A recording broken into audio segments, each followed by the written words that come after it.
endless road, the main road between Jerusalem to Tel Aviv, that people just ran outside and ran for their lives. See this car, see what happened. Those heroes who managed to escape survived. We are searching right now.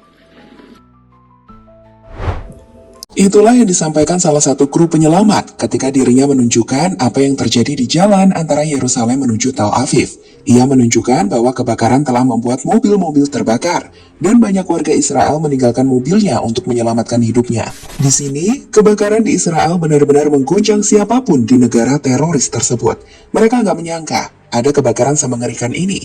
Sebuah kebakaran yang bahkan membuat negara itu menyebutnya sebagai darurat nasional, hingga meminta bantuan negara-negara lain untuk memadamkan api. Lantas sebenarnya, apakah yang terjadi di balik kebakaran terbesar dalam sejarah Israel tersebut?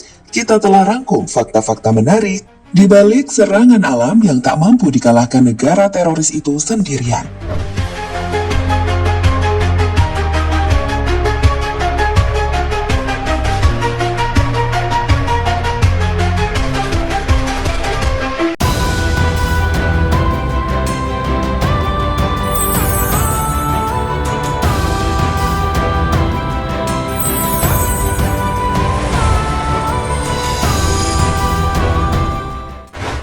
Kebakaran yang terjadi di Israel baru-baru ini bukanlah kebakaran biasa yang mungkin bisa dihiraukan.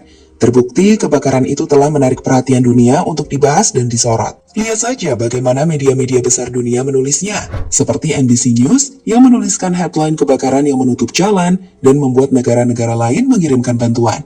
Kemudian ada The Independent yang menuliskan headline bahwa Netanyahu mengumumkan keadaan darurat nasional saat kebakaran besar mendekati Yerusalem. Hingga CNN Dunia yang menuliskan headline bahwa ini adalah kebakaran terbesar yang pernah dihadapi Israel.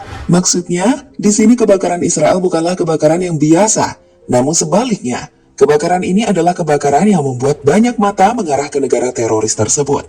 Sebuah kebakaran yang kemudian membuat negara buatan Amerika Serikat dan Inggris itu kewalahan, sehingga meminta bantuan pada negara lain untuk memadamkan api yang membakar banyak wilayahnya.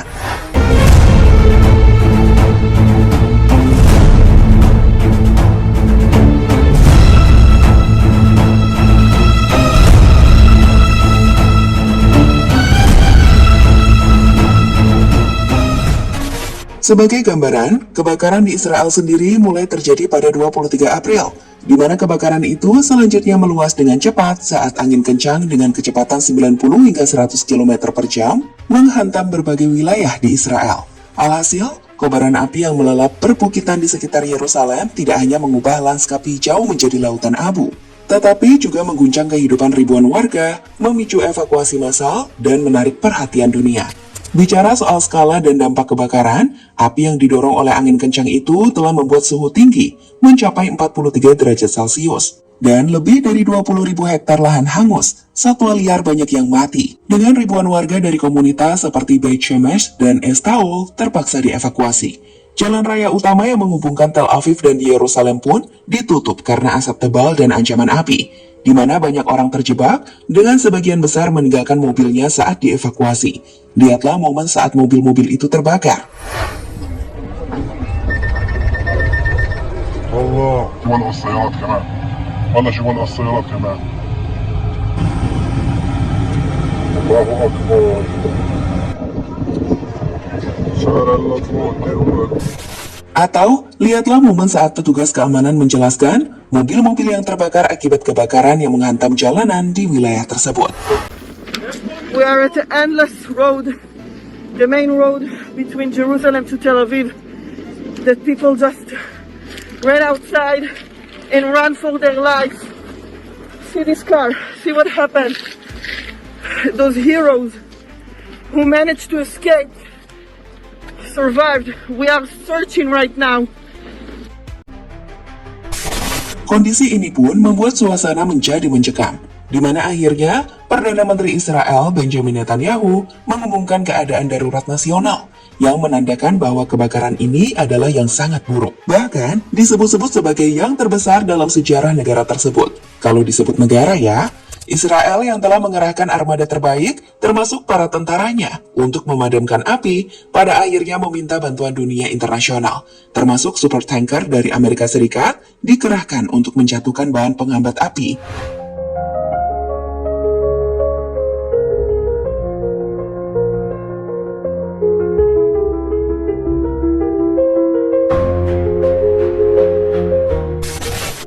"18 orang ditangkap Israel."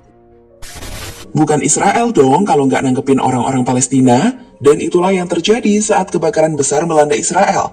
Di tengah upaya untuk memadamkan api, petugas keamanan Israel dilaporkan langsung menangkap 18 orang, di mana hal itu dijelaskan oleh PM Israel Netanyahu baru-baru ini.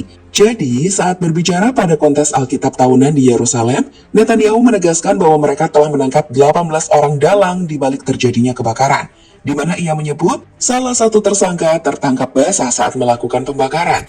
Menariknya, di saat yang sama, Dinas Pemadam Kebakaran dan Penyelamatan sejauh ini mengatakan bahwa penyebab kebakaran besar tersebut belum jelas. Lalu, atas dasar apa Israel menangkap 18 orang yang disebut sebagai Arab Palestina saat penyebab kebakaran aja belum jelas? Inilah yang sering dilakukan Israel selama ini. Mereka dengan mudahnya menangkap orang-orang Palestina, memenjarakannya tanpa adanya pengadilan yang jelas dan adil di sana. Hal inilah yang perlu orang-orang tahu juga. Kenapa selama ini ada perlawanan di Palestina?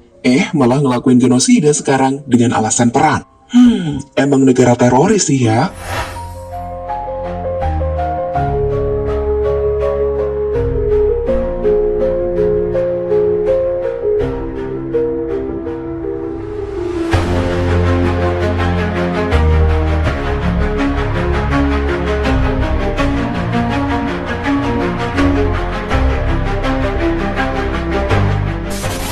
Mereka menyalahkan Palestina, tapi saat ada bencana, para pemimpin Israel selalu menyalahkan Palestina. Tapi kenyataannya, mereka mungkin lupa jika hal itu juga disebabkan oleh mereka sendiri. Salah satunya yakni penanaman hutan pinus Eropa yang ditanam oleh Dana Nasional Yahudi untuk menutupi wilayah-wilayah pertanian yang dimiliki dari menjarah tanah warga Palestina. Jadi gini, dulu lahan-lahan di area yang terbakar merupakan lahan yang ditanami oleh tanaman tin. Namun sejak diambil alih Israel, mereka melakukan penanaman secara luas pohon pinus Eropa dengan tujuan untuk menghijaukan lahan dan mencegah erosi. Namun pohon ini ternyata sangat mudah terbakar karena kandungan resin dan serasa keringnya. Hutan pinus monokultur atau tanaman tunggal tanpa keragaman ekosistem memungkinkan api menyebar cepat, terutama dalam kondisi kering dan berangin seperti yang terjadi baru-baru ini. Meskipun bukan penyebab langsung kebakaran, pohon pinus memperparah intensitas dan skala bencana. Sebuah fakta yang jarang dibahas dalam laporan utama. Namun jelas, Israel telah melawan alam, dan alam kini membalas mereka.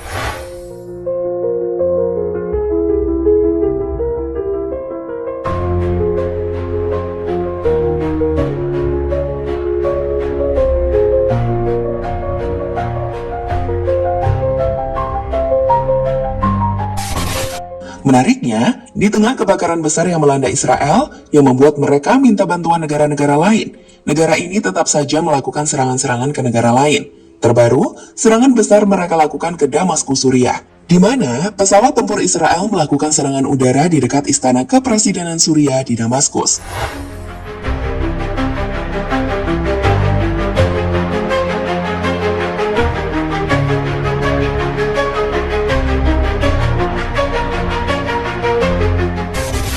Sebelumnya, mereka juga menyerang Lebanon dan tentu saja terus menyerang Gaza yang disebut sebagai tindakan genosida. Emang pantas sih kalau orang-orang berdoa biar api nggak padam di Israel. Habisnya, dengan argumentasi bertahan, mereka seenaknya menyerang negara-negara tetangga yang tidak sejalan dengan keinginan mereka. Pada akhirnya, kebakaran terbesar dalam sejarah Israel pada April 2025 ini bukan sekedar bencana alam, melainkan cermin dari banyak kegagalan yang telah lama terpendam. Hutan pinus Eropa yang ditanam untuk menghapus jejak tanah Palestina ternyata menjadi bumerang yang memperparah kobaran api. Lalu, tuduhan sabotase terhadap 18 warga Palestina meskipun penyebab kebakaran belum jelas, menunjukkan pola lama Israel, menyalahkan pihak lain tanpa bukti kuat sambil mengabaikan kesalahan mereka sendiri. Namun yang lebih ironis, di saat Israel meminta bantuan dunia untuk memadamkan api di wilayahnya, mereka tetap saja menjadi negara yang kejam dengan melancarkan serangan ke Damaskus, Lebanon, dan Gaza yang dikecam sebagai genosida. Negara yang mengklaim bertahan ini justru terus menabur konflik, bahkan ketika api neraka mengancam mereka dari dalam. Kebakaran ini seharusnya menjadi titik balik, sebuah peringatan bahwa melawan alam dan kemanusiaan hanya akan membawa kehancuran.